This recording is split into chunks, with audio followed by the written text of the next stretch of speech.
ምዕራፍ 1 ትውልድና አነሳስ። ካሳ በ1811 ዓመተ ምህረት ጥር 6 ቀን ተወለዱ። የተወለዱትም ከጎንደር ከተማ 12 ኪሎ ሜትር ያህል ርቃ በምትገኝ ዳዋ ከተባለች መንደር ነው። የካቲት 16 ቀንም ጎንደር ከተማ በሚገኘው በአባ አብየ እግዚ ቤተ ክርስቲያን ክርስትና ተነስተው የክርስትና ስማቸው ገብረ ኪዳን ተባለ። በኋላኛው ዘመን አጼ ቴዎድሮስ የተባሉት ካሳ አባታቸው አቶ ኃይሉ ወልደ ጊዮርጊስ ይባላሉ። አቶ ኃይሉ በ1810 ዓመተ ምህረት በመስከረም ወር የእንፍራንዟን ተወላጅ ወይዘሮ አትጠገብ ወንድ በወሰንን አገቡ። በተጋቡ በዓመቱም አትጠገብ ለአቶ ኃይሉ ወንድ ልጅ ወለዱላቸው። ልጁም ካሳ ተባለ። አቶ ኃይሉ ወልደ ጊዮርጊስ የመጨረሻ ልጃቸውን እድገት ሳያዩና ናፍቆቱም ሳይወጣላቸው ካሳ በተወለዱ በዓመቱ ማለትም በ1812 ዓመተ ምህረት ሞተው ሰቀልት ወረዳ ባለው ጋጋኖ ዮሐንስ ቤተ ክርስቲያን ተቀበሩ። ካሳም በእርግብ በራምባ አደጉ። ካሳ ወይንም በኋላኛው ዘመን ቴዎድሮስ የተባሉት የኮሶ ሻጭ ልጅ መሆናቸውን አንዳንድ የውጭ አገር ጸሐፊዎች ጽፈዋል። የአገራችንም ታሪክ ጸሐፊዎች ይህንኑ አምነውበት ቴዎድሮስ የኮሶ ሻጭ ልጅ ናቸው እያሉ ተርከዋል። እናቲቱ ኮሶ ለመሸጣቸው ግን የሚያቀርቡት ማስረጃ የለም፣ እኔም አላገኘሁም። ወይዘሮ አትጠገብ በምን ምክንያት ኮሶ ይሸጡ እንደነበር፣ በዚያ ዘመን ኮሶ ከየዱር በሚሸመጠጥበት ጊዜ የኮሶ ገበያ ምን ያህል የኑሮ መግፊያ ጥቅም ይሰጣቸው እንደነበረም የሚተርክ የለም። የወይዘሮ አትጠገብን የኮሶ ሻጭነት ወሬ ያባዛውና በመጽሐፍ ለዓለም ያዳረሰው ሚስዮናዊው ሄነሪ ስተርን ነው። እሱም የጻፈው ከሰዎች የሰማውን የሐሜታ ወሬ ይዞ ነው። ካሳን ከድሃ ቤተሰብ አውጥቶ ከሀብታሞች ጉያ ለመጨመር መከራከሬ ሳይሆን እውነተኛውን ወይንም እውነት የሚመስለውን ታሪክ ለመከተል ብዬ ነው። የካሳ ወይንም የአጼ ቴዎድሮስ አያት ማለትም የአቶ ኃይሉ አባት ወልደ ጊዮርጊስ ደጃዝማች ናቸው። ይህንንም አቶ ገሪማ ታፈረ በመጽሐፋቸው ውስጥ በሰፊው ባሳዩት ዘር ቆጠራ አስፍረውታል። በሴት በኩል ደግሞ የካሳ አያት ወዳጆ የራስነት ማዕረግ ያላቸው ናቸው። ራስ ወዳጆ ወንድ በወሰንን ይወልዳሉ። ወንድ በወሰን ደግሞ የእንፍራንዝን ባላባት ልጅ የሆኑትን ወይዘሮ ትሻልን አግብተው ወይዘሮ አትጠገብን ወለዱ። ወይዘሮ አትጠገብ ካሳን ወለዱ። ይህ ከሆነ የካሳ እናት ወይዘሮ አትጠገብ እንዴት በአንድ ጊዜ ደህይተው ኮሶ ከመሸጥ ደረጃ ደረሱ? አንደኛው ወገን በመንግስት ተወርሶ ደህየ ቢባልም በአባትም ሆነ በእናት በኩል የራስና የደጃዝማች የልጅ ልጅ የሆኑት ካሳ በድህነት አደጉ ለማለት አያስደፍርም። በሌላው በኩል ደግሞ አቶ ገሪማ ታገረ ከሀገር ሽማግሌዎችና ከቆዩ በግዕዝ መጽሐፍት ባገኙት መረጃ እንደጻፉት የካሳ አባት አቶ ኃይሉ ከወይዘሮ ተክሌ ደጃች ክንፉን መውለዳቸውን ይገልጻሉ። በዚህ ገለጻ መሠረት ደጃዝማች ክንፉ ታላቅ ወንድም ደጃዝማች ማሩ አጎታቸው ሆነው እነኚህን ሌሎች ዘመዶች በሕይወት እያሏቸው የካሳ እናት ወይዘሮ አትጠገብ ልጃቸውን ኮሶ እየሸጡ አሳደጉ ማለት የማይመስል ትረካ ነው። እነኚህ ዘመዶች ቢኖሩም የካሳን ከኃይሉ መወለድ አልተቀበሉም ነበር እንዳይባል ካሳን በሕፃንነታቸው ወስደው እያስተማሩ ያሳደጉ አጎታቸው ደጃች ማሩና ደጃች ክንፉ ናቸው። ይህንንም ታሪክ ጸሐፍት ሁሉ ተስማምተውበታል።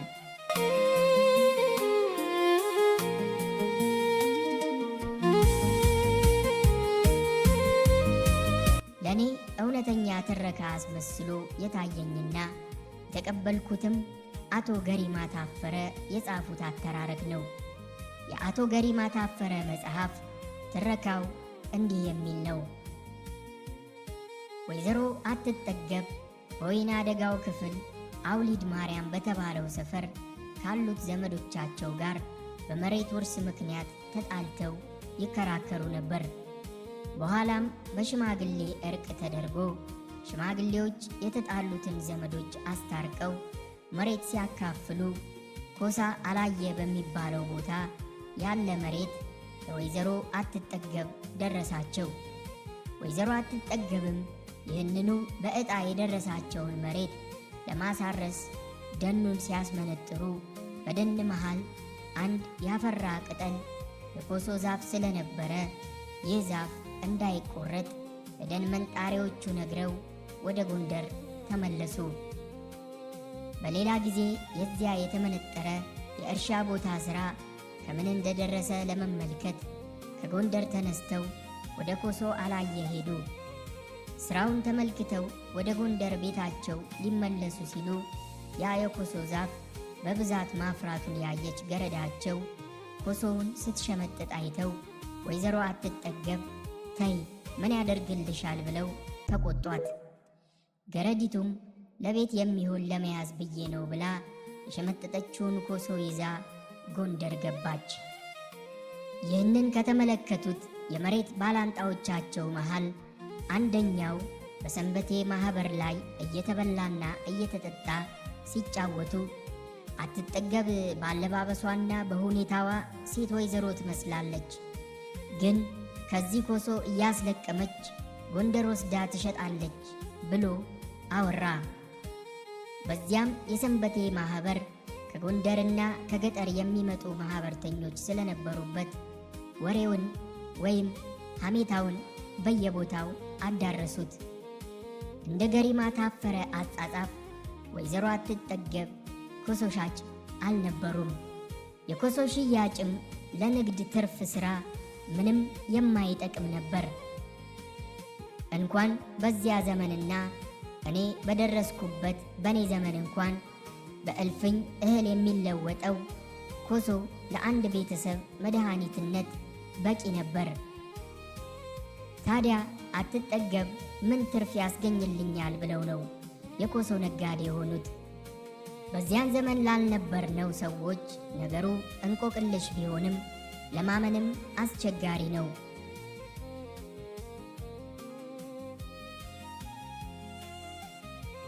አንዳንዶች የውጭ አገር ታሪክ ጸሐፊዎች ማንኛውንም ሐሜትና የእረኛ ወሬ እያጋበሱ ስለሚጽፉም እያጣሩ ማመኑ የኛ ድርሻ ይመስለኛል። ወደፊት እንደምናነበው ቴዎድሮስ ከትቢያ ላይ የተነሳው ነኝ እያሉ የሚናገሩት አንደኛ ለትህትና ብለው ነው። ሁለተኛ ዳዊት ደጋሚ ስለነበሩ በዳዊት መዝሙር ውስጥ የእስራኤሉ ንጉሥ ዳዊት ስለ ራሱ ሲናገር ከትቢያና ከአመድ ላይ የተነሳው ነኝ እያለ ስለ ጻፈ በአገራችን እምነት መሠረት ለትህትና በዚያ መመራታቸው ነው። ብላቴን ጌታ ህሩይ ባልታተመው ዳግማዊ ቴዎድሮስ ንጉሠ ነገሥት ዘኢትዮጵያ በሚለው መጽሐፋቸው ልጅ ካሳ ባላባትነት ካላቸው ውስጥ መወለዳቸው እርግጥ ሆኖ እናትየዋ በድህነት ምክንያት ኮሶ እየሸጡ ልጅ ካሳን ማሳደጋቸው የታመነ ነው ብለዋል። አትጠገብ በእናት በአባታቸው ከባላባቶች ከተወለዱ ውርስ አላቸው።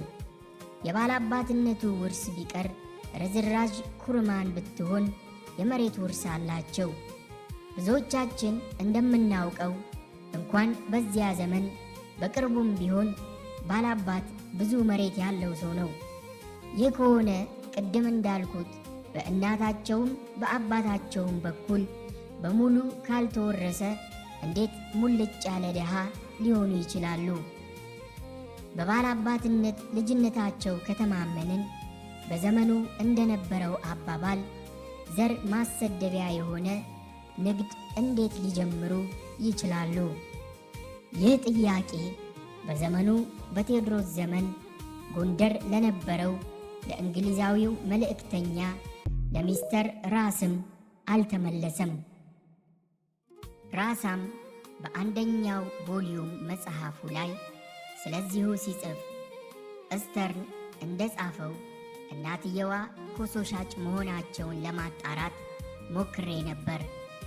አንድም ሰው ኮሶ ሲሸጡ አይቻለው የሚል የዓይን ምስክር አላገኘሁም። ያነጋገርኳቸው ሁሉ የሚነግሩኝ የባላባት ዘር መሆናቸውን አባታቸውም የአማራ ሳይንት ራስ መሆናቸውን ነው። በአበሻ ውስጥ ታላላቅ ከሚባሉት ሰዎች ዘር መወለዳቸውን ነው ያጣራሁት። እስተርን በንጉሡ ችሎት ቆሞ ቴዎድሮስ ሲያነጋግሩት የድፍረት ቃል እየመሰለ ጣቱን በማስጮኹ በለው በለው በሽመል ሲመታ ከኪሱ የማስታወሻ ደብተሩ ወደቀች። በዚያችም ደብተር ላይ ንጉሡ ገዳይ ናቸው የሚል ቃል በመገኘቱ ዕቃው ሁሉ ተፈትሾ ታሰረ። ከዚህ በኋላ ሲለቀቅ ያን ቂሙን ለመወጣት ያዋረደ መስሎት የኮሶ ሻጭ ልጅ ብሎ ጻፈ ብሏል። ይህ ይብቃል።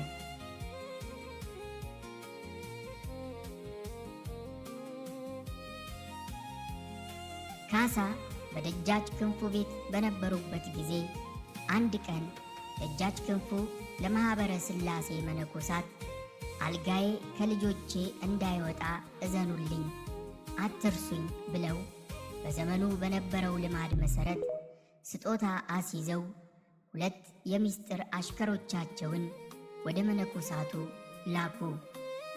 መነኮሳቱም ከልጆችህ አልጋህን የሚወርስ ሰው የለም፣ ገዢው ካሳ ነውና አደራ ብለህ ንገረው ብለው መልስ ላኩባቸው። በዚህ ነገር ደጃች ክንፉ ካሳን ጠሏቸው፣ ቂምም ያዙባቸው። ይህን የደጃች ክንፉን ቂም መያዝ የሰሙት ወይዘሮ አትጠገብም ልጃቸው ወስደው ደንቢያ ውስጥ ካለው ቸንከር ተክለ ሃይማኖት ደብር ተደብቀው እንዲማሩ አደረጉ። ይህ በሆነበት ጊዜ በጠቅላላው የበጌ ምድር ገዢ ራስ ይማም ነበሩ። በደንቢያ ደጃች ማሩ በራስ ይማም ላይ ሸፈቱ። ራስ ይማምም ደጃች ማሩን ለመያዝ ወደ ደንቢያ በዘመቱ ጊዜ ካሳ ይማሩበት የነበረውን ቸንከር ገዳምን በጦር ወረው በዚያ ያሉትን ብዙ ሰዎች ገደሉ። ከተማሪዎችም መሃል 48 ልጆችን ሰልበው ጥለዋቸው ሄዱ። ካሳ ግን ተሸሽገው ያለምንም ጉዳት አመለጡ። ምንም ያህል ሳይቆዩ ደጃች ክንፉ ሞቱ።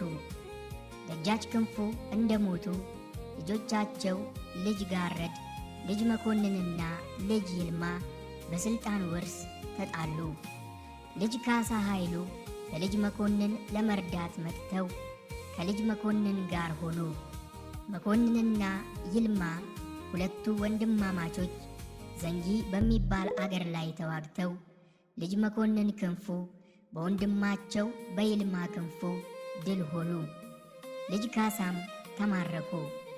ነገር ግን ከይልማ ክንጉ ጋር የቅርብ ወንድማማቾች ከመሆናቸውም ሌላ አብሮ አደጎች ነበሩና ምርኮኛውን ካሳን ከነፈረሳቸው ነፃ ለቀቋቸው።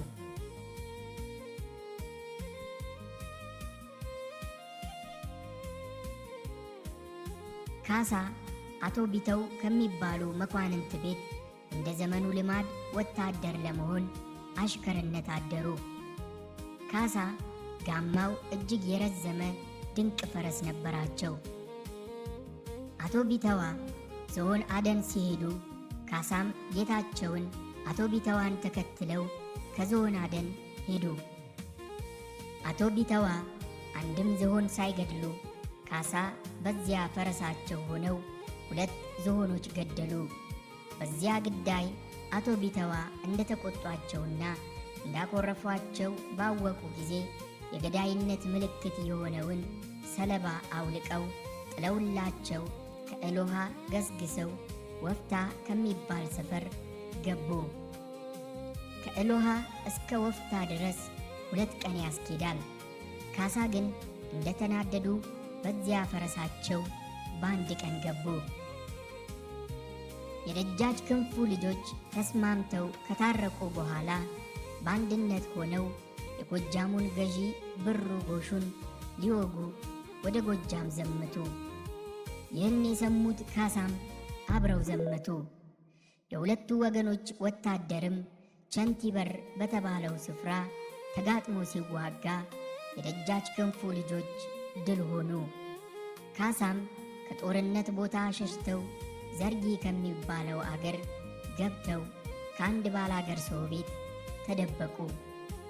ቀን ቀን ከጫካ እየዋሉ ሌሊት ለአዳራቸው ከዚያ ሰው ቤት እየገቡ እያደሩ ወር ሙሉ ተሸሸጉ። አገር ድህና ሲሆንም ከዚያ ወጥተው ወደ ዳሞት ሄዱ። ካሳ ዳሞት ሄደው ለደጃች ጎሹ ሎሌነት አደሩ።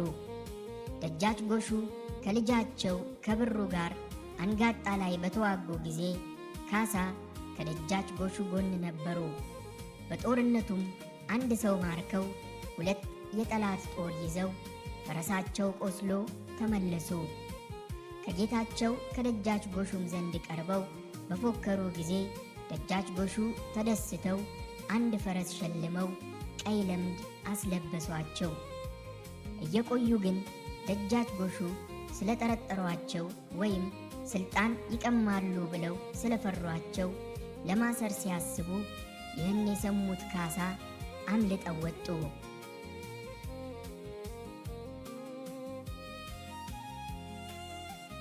ካሳ በጀግንነታቸው ምክንያት ሁሉም ይፈሯቸዋል፣ ይጠሏቸዋልም። ካሳ መሄጃ አጡ። በኋላም አስበው ድሮ ከነበሩበት ቤት ከአቶ ቢተዋ ጋር ይህን ያህል ጠብ ስለሌላቸው ተመልሰው ከአቶ ቢተዋ ዘንድ ሄዱ። አቶ ቢተዋ በቋራ ላይ የራስ አሊ እናት የእቴጌ መነን ምስለኔ ነበሩ። ካሳ አቶ ቢተዋ ዘንድ የሄዱት አቶ ቢተዋን ለመጠጋት ብቻ ሳይሆን ከተወለዱበት ሀገር ከቋራ ለመግባትም ብለው ነበር። አቶ ቢተዋ የማይወዷቸውን ካሳን እንደገና በማግኘታቸው ተቆጥተው አሰሯቸው። ካሳም ከአቶ ቢተዋ እስረኝነት አምልጠው ቋራ ወደ ተወለዱበት ሰፈር ሄዱ። ካሳ ወደ ቋራ አምልጠው በወረዱበት ጊዜ 12 ሰዎች ተከትለዋቸው ወረዱ።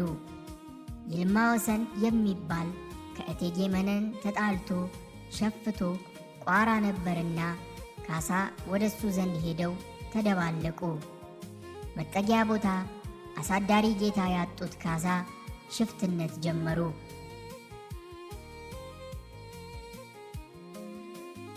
ካሳ ከይልማ ወሰን ዘንድ በሄዱ ጊዜ በደስታ ተቀብሏቸው አይዞ የአውራዬ ልጅ የእንጨት ፍሬ በልተን እንኖራለን ብሎ አበረታታቸው። ጫቆ በሚባለው ቦታ ላይ 70 የሚሆኑ ሽፍቶች ነበሩ። ካሳ ከእነኚህ ሽፍቶች ጋር አንድ ውል ተዋዋሉ። ውሉም አንደኛው ወገን ያገኘውን ከሌላው ቡድን ጋር እንዲካፈል የሚል ነበር። በዚህ ተስማምተው ከተለያዩ በኋላ ካሳ ከክራሆ ገበያ የሚመለሰውን ነጋዴ ዘርፈው በውላቸው መሠረት ለዚያኛው የሽፍታ ቡድን ኑና እንካፈል ብለው ላኩባቸው። እነኛም የሰረቁትን ሰንጋ አርደው ብቻቸውን ይበሉ ነበርና የካሳ መልእክተኛ መልእክቱን በነገራቸው ጊዜ ወንድሞቹ በግዛት ሲያስጨንቁን ኖሩ፣ ደግሞ እሱ አሁን የሌባ አለቃ ሊሆን ነው ብለው አንተም ለራስህ ቀማ እኛም ለራሳችን እንቀማለን ብለህ ንገር ብለው መልእክተኛውን መለሱት። ልጅ ካሳም እነኛ ጓዶች ብቻቸውን መብላታቸውንና የላኩትንም መልእክት ከመልእክተኛው እንደሰሙ ወዲያውኑ ተነስተው ያሏቸውን 12 አሽከሮች አስከትለው ሄዱ። እነኛም ዘንድ ሲደርሱ የተማማልነውን መሐላ የከዳችሁት ለምንድን ነው ብለው ጠየቋቸው። እነኛም ለየራሳችን እንስራ ብለን ነው አሏቸው። ልጅ ካሳም ተናደው እናንተ ሐሰተኞች ብለው ጎራዴያቸውን መዘው ያዘዋሉ። እነኛም 70 ሰዎች ሲሸሹ ከመሃላቸው ሰዎቹ እግራቸውን ከጉልበታቸው ላይ እያስቆረጡ ጣሏቸው። የመጀመሪያ የቆረጣ ተግባራቸው ይህ ነው።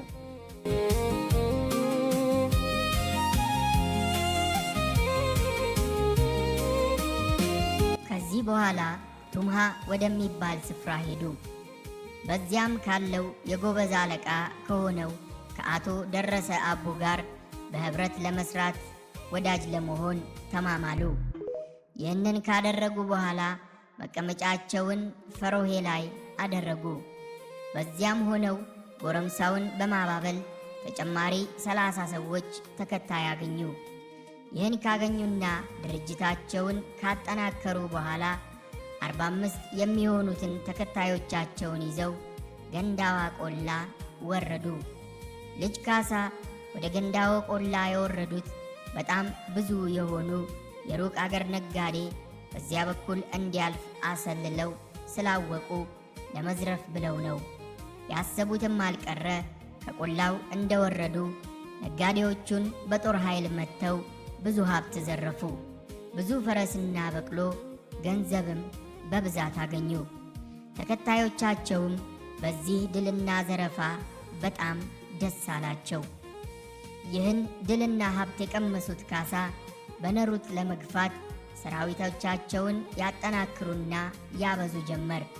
እያደረም ሰርቶ ከማግኘት ይልቅ የሌላውን ሀብት መዝረፍ ያማረ ሁሉ ይገባላቸው ጀመር። ተከታዮቻቸው 300 ያህል በደረሱበት ጊዜ ወደ ወሰን ሄደው በሱዳን ግዛት ውስጥ ከሚኖረው እንድሪስ ከሚባል ሻንቅላ ወይንም ግንጃር ጋር ወዳጅነት መሰረቱ። አብረው እየተዟዟሩ ለመዝረፍ ተስማሙ።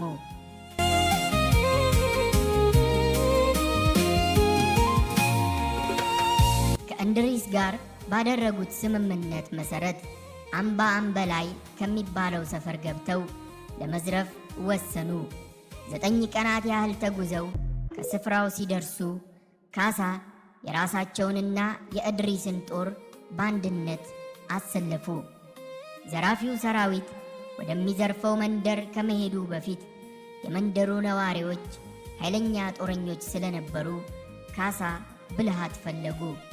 ያሰለፉትን ሰራዊት መንደሩ አጠገብ አድርሰው ሁሉም በአንድነት ቆሞ እንዲጮህና ወደ መሃል በሚገባበትም ጊዜ እየጮኸ እንዲገባ አዘዙ። ወታደሩ በታዘዘው መሰረት እየጮኸ ወደ መንደሩ ሲገባ የመንደሩ ሰው ድንገተኛ ነገር ስለሆነበት ሰፈሩን እየለቀቀ ሸሸ። ካሳ ከእንድሪስ ጋር ባደረጉት ወረራ ብዙ ዘረፋ ተገኘ። ፍየልና በግ፣ ላምና በሬ በብዛት ተዘረፈ። ከመንደሩ ነዋሪዎችም 600 የሚሆን ሰው ተያዘ። በነካሳ ሰራዊት ላይ ግን ከ2 ሰዎች መቁሰል በስተቀር የደረሰ አደጋ አልነበረም። ከዚያ ተመልሰው ሰፈራቸውን አይማ ወንዝ ላይ አደረጉ። ሰራዊታቸውን በአይማ ወንዝ ጥቂት ቀናት እንዲቆይና ከድካሙ እንዲያገግም ካደረጉ በኋላ ደለጉ ወደሚባል ስፍራ ተዛወሩ። ደለጉ ላይ ሰፍረው ሳሉ የአገው ሰዎች መክረውና አድብተው ሌሊት መጥተው አደጋ ጣሉባቸው። የካሳም ሰዎች ይህን የሌሊት አደጋ ድንገተኛ ነገር ስለሆነባቸው አብዛኛዎቹ ሸሹ። ካሳም ቀን ቀን ከስሯ የሚቀመጡባት ዛፍ ነበረችና ከዚያች ስር ሄደው ቆመው አሽከራቸውን እያሸለሉ እሳቸው እየፎከሩ የሚሸሸውን ወታደራቸውን ምን ተባብለን ነበር ጀግና እያሉ አበረታተው ጎራዴያቸውን መዘው ከመጣባቸው ጦር መሃል ገቡ። ወዲያውኑም ከፊታቸው ያገኟቸውን ሦስቱን ሰዎች ሲገድሉ ያየው ወታደራቸው ልበ ሙሉ ሆኖ እየተመለሰ ከውጊያው ገባ። ከዚህ በኋላ የካሳ ወታደር ማባረር፣ የአገር ሰው መሸሽ ጀመረ።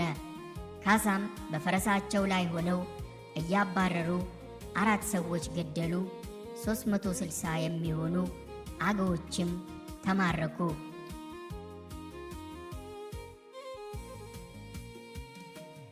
በማግስቱ ካሳ የተማረኩትን ሰዎች አስቀርበው ምን ብበድላችሁ ነው የወጋችሁኝ ብለው ጠየቁ። ምርኮኞቹም እርሶ መኖሩን አላወቅንም፣ የመጣነው እድሪስ መስሎን እሱን ልንወጋ ነበር ብለው መለሱላቸው።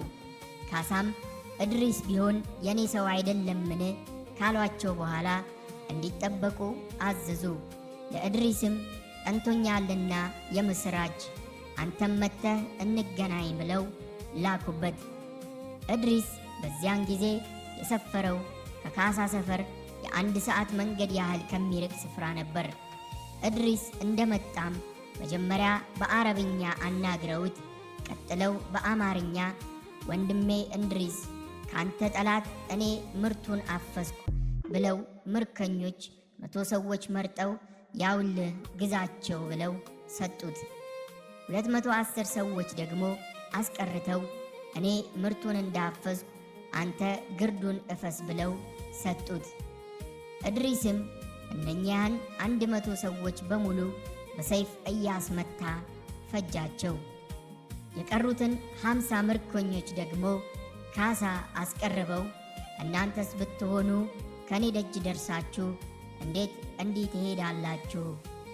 ንሳ አንዳንድ ጆሮአችሁን እየቆረጠ ስደዳቸው ብለው አዘዙ።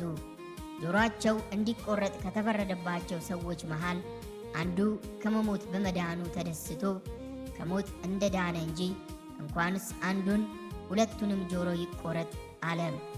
ካሳም ይህን ሲሰሙ እንግዲያው እንደተናገርክ 2 ጆሮአቸውን እየቆረጥ ስደዳቸው አሉ። ሁሉም 2 ጆሮአቸው እየተቆረጠ ተለቀቀ።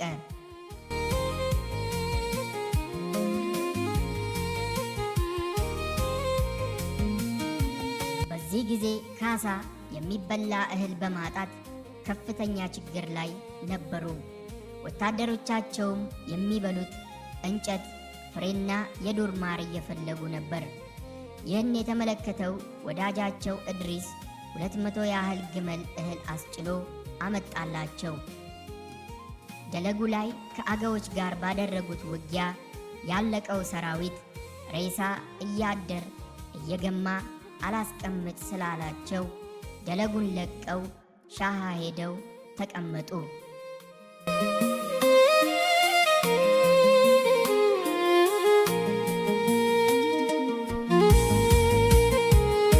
አቶ እንግዳ ወርቅ የሚባሉ የታወቁ ታላቅ ሽፍታ ነበሩ። ካሳ ከእሳቸው ተወዳጅተው ልጃቸውን አገቡ። የአቶ እንግዳ ወርቅን ልጅ እንዳገቡም ወህኒ ወደሚባለው አምባ ሄደው አምባውን በጦር ወግተው ዘረፉት። የወህኒ መወጋትና መዘረፍ የገዢው የራስ አሊ እናት እቴጌ መነን ሲሰሙ ተናደዱ። ካሳን ከገባበት ገብቶ የሚይዝ ጦር ላኩ። ከእቴጌ መነን የተላከው ጦርም ካሳ ካሉበት ሲደርስ ካሳ ወታደራቸውን አሰልፈው ጠበቁት። ከእቴጌይቱ የተላከው ጦር የካሳን ሰራዊት ተሰልፎ ባየ ጊዜ ሁኔታውን አመዛዝኖ ሳይዋጋ ተመለሰ። እቴጌ መነን የካሳን መበርታት፣ የሕዝቡን ማበር በሰሙ ጊዜ ከጦርነት ይልቅ በወዳጅነት መያዙ የሚጠቅም መሆኑን መዝነው ታረቋቸው። ቋራንም በምስለኔነት እንዲያስተዳድሩ ተሾሙ።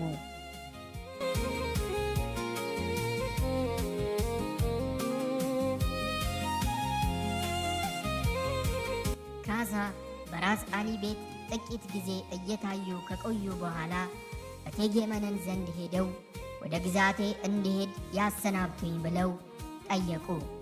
እቴጌ መነንም እሺ ቆይ አሰናብትሃለሁ ብለው በሌላ ቀን ቋራ የደጃዝማች አገር ነው፣ የበላይ ሆኖ የሚያስተዳድር አንድ ባለነጋሪት ደጃዝማች ይዞ መሄድ አለበትና ንገሩት ብለው ሰው ላኩባቸው። ካሳም እምቢ ቢሉ ወዲያው ተይዘው እንደሚታሰሩ ስለሚያውቁ መልእክተኛው መልእክቱን ሲነግራቸው እሺ መልካም ነው ብለው እጅ ነሱ። ወዲያውም ወደ ቤተ መንግሥት ሄደው ከእቴጌ መነን ዘንድ ቀርበው የበላይ ሆኖ የሚመለከት ሹም ስላደረጉልኝ አመሰግናለሁ፣ በዚህም ተደስቻለሁ። ምክንያቱም አገር ክፉ ስለሆነ በእጅ ብሎ አይገዛም።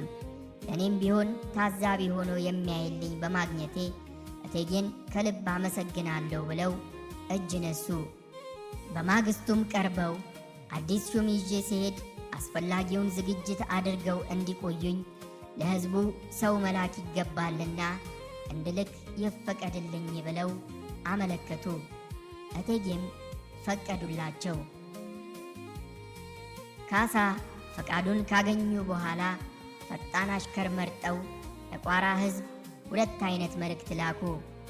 አንደኛው ለሚያምኗቸው ሰዎች በሚስጥር የሚነገር ሆኖ ሕዝቡ ከብትና ፍየሉን ወደማይገኝበት ቦታ እንዲያሽሹ፣ እህሉንም ከጉድጓድ እየከተተ ሰውም እንዲሸሽ እንዲያደርጉና እኔ የወሎን ሕዝብ ይዤ መምጣቴ ነውና የአሞራ ከቢን ተራራ ስንዘልቅ ተመልክታችሁ ቤታችሁን እሳት ልቀቁበትና በየቦታው ቃጠሎው እንዲታይ ይሁን፣ ከቃጠሎውም ጋር ውዑታ እንዲሰማ አድርጉ ብለህ ንገር አሉት።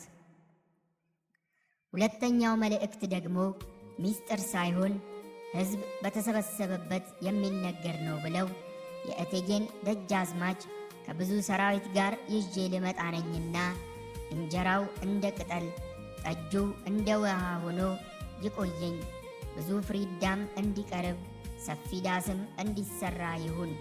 ይህ ሳይሆን ቢቀር በምን ጠፋህ እንዳትሉኝ ብለህ ንገር ብለው ላኩት። ይህን መልእክት ከላኩ በኋላ እቴጌ መነን ዘንድ ሄደው ከኔ ጋር የሚሄደው ለቋራ የተሾመው ሰው ማን ነው ብለው ጠየቁ። እቴጌም ደጃዝማች በለው ነው አሏቸው። ካሳም እጅ ነስተው ወጡ።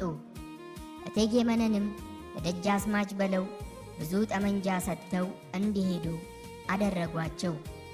ካሳም ሁሉም ነገር በሆዳቸው ይዘው ለደጃዝማች በለው መንገድ መሪ ሆነው ይጓዙ ጀመር።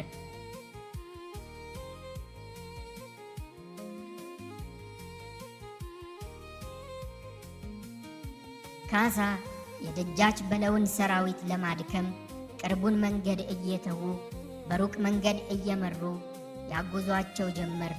ከመንገዱ ርቀትም ሌላ አድካሚና ገደላ ገደል በሆነው መንገድ እየመሩ ወሰዷቸው። የደጃች በለው ሰራዊትም ጉዞው ስለደከመው በጉዞው ምክንያት እየተመረረ እየተበታተነ የትም ቀረ። ፈረስና በቅሎውም ገደል እየገባ አለቀ። ደጃች በለው በመንገዱ መጥፎነትና ርቀት እየተመረሩ ደህና የተሻለ መንገድ የለም ወይ እያሉ ሲጠይቁት ካሳ ደርሰናል እያለ ያጉዟቸው ጀመር። በብዙ ድካምና ችግር ተጉዘው ቋራ ደረሱ። በቋራም ወታደሩ በያለበት እንዲሰፍር ታዘዘ። ወታደሩ መስፈር እንደጀመረ ሕዝቡ ቤቱን እያቃጠለ እሪ እያለ ይጮህ ጀመር። ይህን የሰሙት ካሳም ከደጃዝማች በለው ሰራዊት ጋር ሆነው እየተታኮሱ ከአገሬው መሃል ገብተው ሕዝቡ ወደ ቆላ ወደ አብተጋሆ እንዲሄድ ነግረው ተመለሱ። ደጃዝማች በለው ዘንድም ቀርበው እዩልኝ ይህንን ርጉም አገር ዘላለም እንዲሁ በጦርነት ነው የምኖረው። አመለኛ ስለሆነ ምንም ቢደረግለት እሺ ብሎ አይገዛም አሏቸው። ሰላማዊ ለመምሰል የእርሳቸውን የእህል ጉድጓድ ከፍተው ለደጃች በለው ሰራዊት አደሉ። የደጃች በለው ሹማምንትና መኳንንትም ካሳን እዚህ የከፋ አገር እንዳመጡን ወደ ደህናው አገራችን ይመልሱን አሏቸው። ካሳም ግድ የለም አሁን የተበታተነውን አገር በግድ እየያዝኩ አመጣዋለሁ፣ አገሩም ደህና ይሆናል፣ 1 ሳምንት ያህል ተቀምጣችሁ ተመልከቱ አሏቸው። የደጃች በለው የወሎ ሰራዊትም ፈስመን አንከርምም ብለው እምቢ ስላሉ የጎንደር መመለስ ጉዞ ተጀመረ።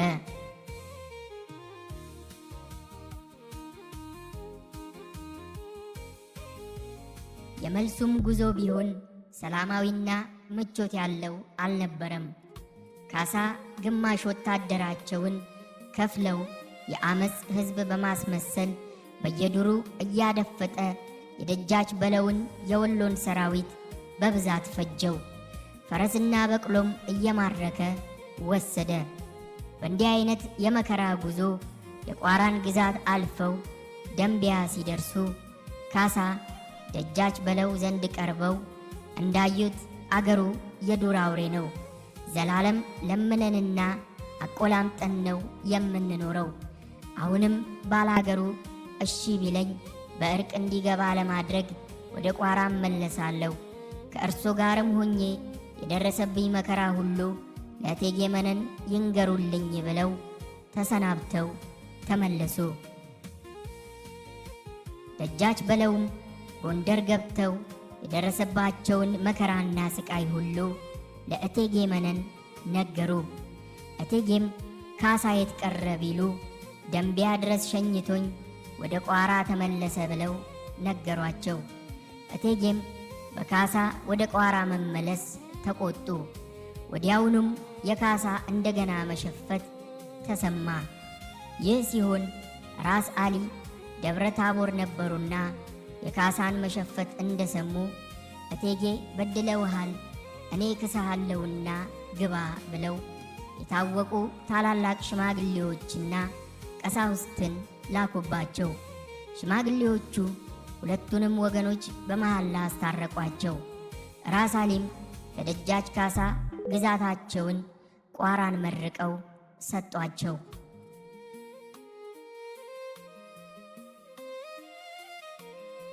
ካሳ የቋራ ግዛታቸውን ሰላማዊ ለማድረግ ሲያስቡ በወሰን ያለ ግንጃር ወይንም ሻንቅላ በመተማ በኩል ወሰን እያሰፋ አገር ውስጥ እየገባ በመዝረፍ አስቸገረ። ካሳ ይህን ግንጃር ለመምታት 90 የሚሆኑ ምርጥ አሽከሮቻቸውን ይዘው ወደ መተማ ዘመቱ። አገሩ በአንድ በኩል የወዳጃቸው የእንድሪስ ዘመዶች ያሉበት በመሆኑ ነገሩን በጦር ሳይሆን በሰላም ለመጨረስ አሰቡ።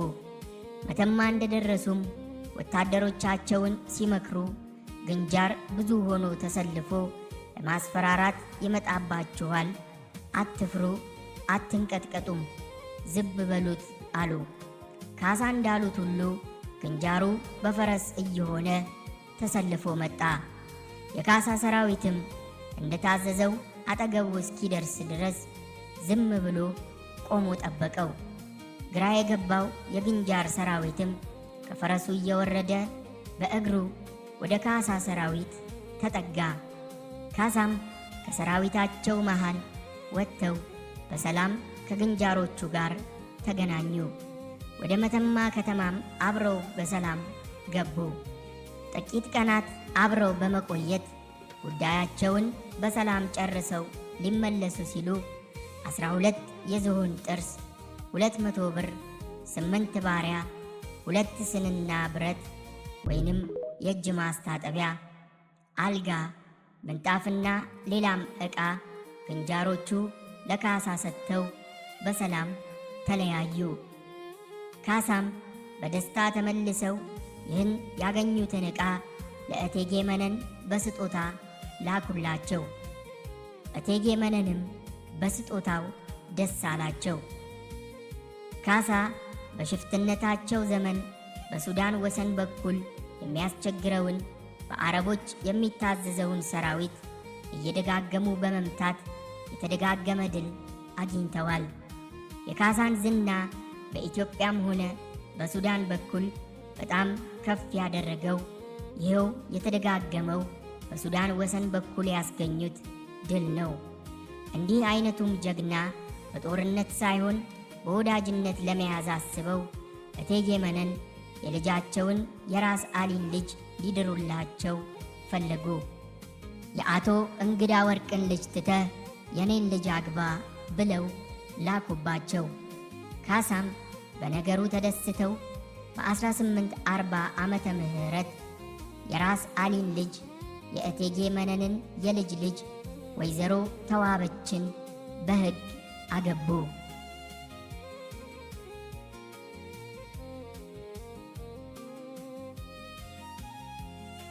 ካሳም ምንም እንኳን የመስፍኑ የራስ አሊና የአፄ ዮሐንስ ባለቤት የእቴጌ መነን አማች ቢሆኑም ሦስቱም ታላላቅ መሪዎች የካሳ ጋብቻ የእኩያ ጋብቻ ስላልነበር ካሳን ይንቋቸው ነበር።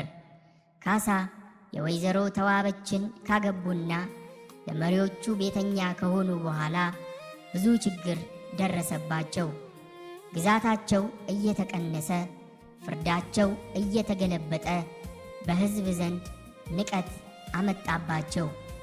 በግዛታቸው ማነስ ምክንያት ገባሪውም እያነሰ በመሄዱ ካሳ ለአሽከሮቻቸው እንኳን የሚያበሉት በማጣት እጅግ ተቸገሩ። ሰዎቹም ተራቡ። በዚህ ሁኔታ ላይ እንዳሉ የካሳን መዳከምና የሰራዊቶቻቸውን መላላት ያወቁት ገዢዎቻቸው ካሳን እስከ ጭራሹ ለማስገደል ስለሚፈልጉ ተዋበችን ባገቡ በሁለተኛ ዓመት ካሳ ወደ ወሰን ሄደው እንዲዋጉ አዘዟቸው። ካሳ ወደ ወሰን ሄደው እንዲዋጉ የታዘዙት ያለ ምክንያት አልነበረም። አረቦች በሱዳን በኩል እያለፉ በመደጋገም በኢትዮጵያ ግዛት ውስጥ እየገቡ ቤት በማቃጠል በመዝረፍና በመግደል አስቸግረው ስለነበረ ነው። ይህንንም ኃይለኛ ጦር የካሳ ሰራዊት ያለ ረዳት ብቻውን ሄዶ እንዲጋጠም ታዘዘ። ካሳ አላንገራገሩም፣ ዘመቱ።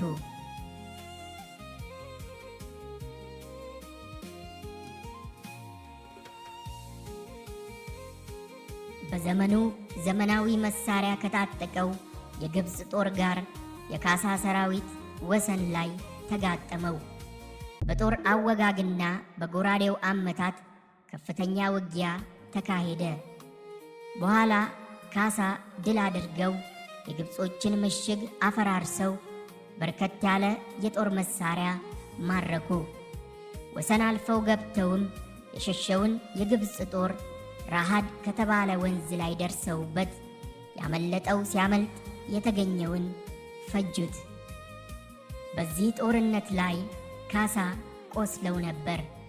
ድሉን እንዳገኙ ወዲያውኑ ገስግሰው መጥተው ለበላይ ገዢዎቻቸው እንደ ዕቃ ለተቀመጡት ለአፄ ዮሐንስም ሆነ ወይም ለመስፍኑ ለራስ አሊ ዝቅም ቢል ለእቴጌ መነን ግዳይ ጥለው አልፎከሩም። ምክንያቱም ቁስላቸው የበረታ ስለነበረ ጨንገር ከተባለው መንደር ከአንድ የባህል መድኃኒት አዋቂ ቤት ተኝተው ይታከሙ ነበር። መድኃኒታቸውም ካሳን በሚገባ ሲያክም ከቆየ በኋላ ቁስሉ በቶሎ እንዲድን በሚገባ መቀለብ አለቦ ስላላቸው ድህነት ያጠቃቸው ካሳ ለንጉሡ ለአፄ ዮሐንስ፣ ለመስፍኑ ለራስ አሊ፣ ለእቴጌይቱ እቴጌ መነን ማገገሚያ ስንቅ እንዲልኩላቸው መልእክተኛ ላኩ። ንጉሡ አፄ ዮሐንስ ይህን መልእክት እንደሰሙ አንድ ሰንጋ፣ ብዙ እንጀራና ጠጅ ላኩ። እቴጌ መነን ግን አንድ ብልት ሥጋ፣ 30 እንጀራና አንድ ገንቦ ጠጅ ይላክለት ብለው አዘዙ። ይህን ትእዛዝ የሰሙትን ሰዎችም ምነው እሜቴ፣ የካሳን ጠባይ ሁላችንም እናውቀዋለን፣ ኩሩ ነው፣ ፍሪዳ አላጣን፣ ምናለ ሲሆን አንድ ፍሪዳ ያለዚያ አንድ የበግ ሙክት ቢላክላቸው አይሻልምን ብለው አማከሯቸው። እቴጌይቱም ለፍየል ጠባቂ ቆለኛ አንድ ብልት ሥጋ አንሶት ነው ወይ አሉ። ይህን የእቴጌይቱን አነጋገር አንድ ወዳጃቸው ለካሳ ነገራቸው። ካሳ ግን ያልሰሙ መስለው ከሁለቱም የተላከውን ስጦታ አመስግነው ተቀበሉ። ከንጉሡ ከአፄ ዮሐንስ የተላከውን ሰንጋ ታርዶ እንዲበላ ሲያዙ እቴጌይቱ የላኩትን አንድ ብልት ሥጋ ግን በአገልግል እንዲቀመጥ አደረጉ። ወይዘሮ ተዋበችም ካሳ ከተገኙበት ገብተው ሲሆን በቤተ መንግሥቱ አዳራሽ ፍሪዳው ታርዶ ማቶቱ በጠጅ ርዞ መጠኑ ተግበስብሶ በተቀበሉን ነበር።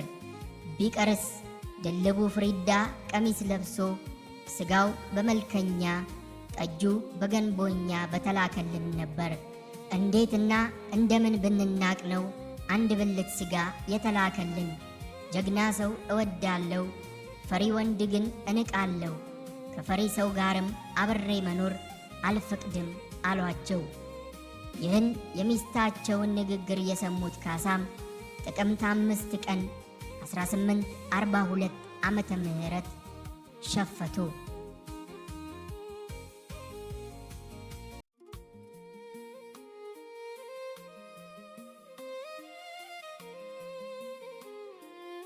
የካሳ መሸፈት እንደተሰማ በቤተ መንግሥቱ ታላቅ ድንጋጤ ፈጠረ። ወዲያውኑም እቴጌ መነን ካሳ በሽፍትነት ሳይደራጁና ኃይል ሳያበጁ ቀድመው ለማስመታት አሰቡ። የተደራጀ ጦራቸውን አዘው ካሳ በሸፈቱ በሳምንቱ ማለትም ጥቅምት 12 ቀን ካሳን የሚወጋ ጦር ተላከ። የተላከውን ጦር እንደ አመጣጡ ለመቀበል የካሳ ሰራዊት ጫቆ በተባለ ስፍራ መሽጎ ቆየ። የዚያን ጊዜ ካሳ የነበራቸው ሰራዊት 22 ጠመንጃ ያዥና 400 ጦርና ጋሻ የያዙ ሰዎች ብቻ ነበሩ። ጦሩ እንደመጣባቸው ያወቁት ካሳ ሰራዊታቸውን ሰብስበው ጦርነት የምገጥምበት ጊዜው ተቃርቧል፣ ቢሆንም እኔ የመለከትና የእምቢልታ ድምፅ ሳላሰማ እንዳትንቀሳቀስ፣ የመለከት ድምፅ በሰማህ ጊዜ ግን ወደ ኋላ ብትል ለራስህ እወቅ ብለው በአዋጅ ካስለፈፉ በኋላ ከድንኳናቸው ገብተው ተኙ። ካሳ ጥቂት እንዳሸለባቸው የጠላት ጦር ፊታውራሪው ወይንም ቀዳሚው ሲመጣ ባለቤታቸው ወይዘሮ ተዋበች አይተው ካሳ ዘንድ ገብተው ቀሰቀሷቸውና ጦሩ መጥቶልሃል፣ ተነስ ታጠቅ አሏቸው። ከዚህም በኋላ የካሳ የፈረስ ስም ታጠቅ ተባለ። ካሳም ታጥቀው ወጡና የጠላት ሰራዊት ከእሳቸው ሰራዊት አቅራቢያ እስኪጠጋ ድረስ በጸጥታ ቆመው ቆዩ። ከተጠጋጉ በኋላ መለከት ንፉ ብለው አዘዙና መለከቱ መነፋት ሲጀምር በለው እንግዲህ ብለው አዘዙ። ከዚህ በኋላ የሁለቱም ሰራዊት ተደበላልቆ ጦርነቱ በጨበጣ ውጊያ ተጀመረ። የካሳ ሰራዊትም በርትቶ በመዋጋቱና የእቴጌንም ሰራዊት ጥይት አላስተኩስ በማለቱ ያልጠበቀው የጦር መላ ስላጋጠመው የእቴጌ ሰራዊት ድል ሆነ። ድሉ ያለማወላወል የካሳ ቢሆንም ከሁለቱም ወገን ብዙ ሰው ሞተ። ብዙ መኳንንትና ተራ ሰዎችም በካሳ እጅ ተማረኩ። 100 ያህል ጠመንጃም በመማረኩ ደክሞና ወድቆ የነበረው የካሳ ሰራዊት እንደገና ተደራጀ።